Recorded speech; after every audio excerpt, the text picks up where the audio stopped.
පොදු රාජ්‍ය මණ්ඩලීය රාජ්‍ය නායක සමුළුව 2013 Sri Lanka.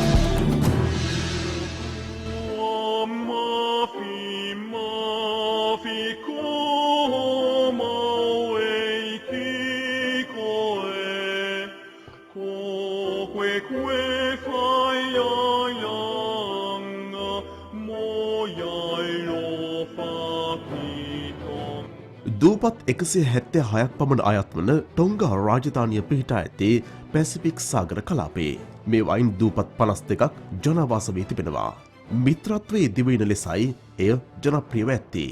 කපිතාන් ජේම්ස් කුක් 1773 දී ටොංගා රාජධානියට පැමිණ තිබෙනවා. පොලිනීසියානු රාජධානියක් වන එය යුරෝපීය ජාතිකයන්ගේ පැමිණීම හා වාසභූමිය කර ගැනීම සාර්ථකව සිදු වූ රටවලින් එකක්.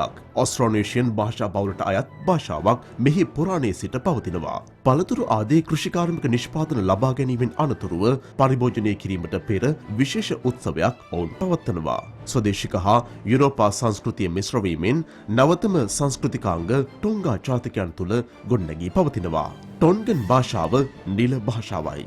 මීට වසර 3000කට පෙර ජීවත් වූ පොලිනීසියා සංස්කෘතියට අයත් ලැපිටා යුගයේ මිනිසුන් පිළිබඳ තොරතුරු රැසක් මෙහි පවතිනවා. එහි ප්‍රධාන දෙවිවරු 3 දෙනෙක් පිළිබඳ ජනතා විශ්වාසයක් දැකගත හැකි.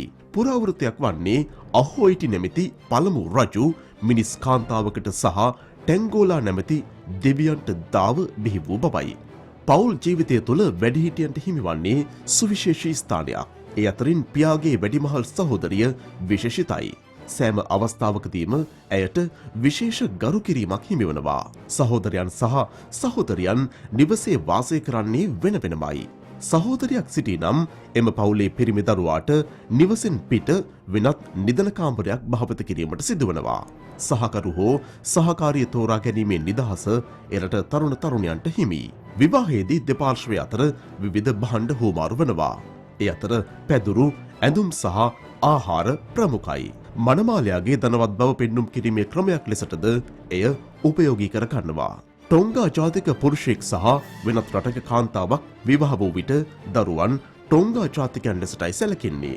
එහෙත් ටොංගා ජාතික කාන්තාවක් හා වෙනත් ජාතික පිරිමියෙක් විවාහ වූ විට දරුවන්ට ටොංගා ජාතිකත්වය හිමිවන්නේ නැහැ. පවුලේ ප්‍රධානියා හැඳින්වෙන්නේ උල්ලුමොටු ලෙසයි.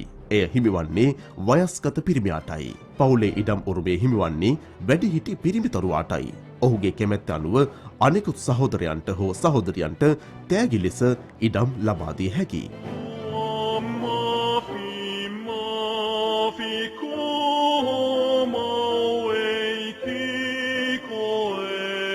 ටොංගා ඇතුළු සමාජික රටවල් සහභාගී වන පොදු රාජ්‍ය මණ්ඩල සමුළුවට තවතින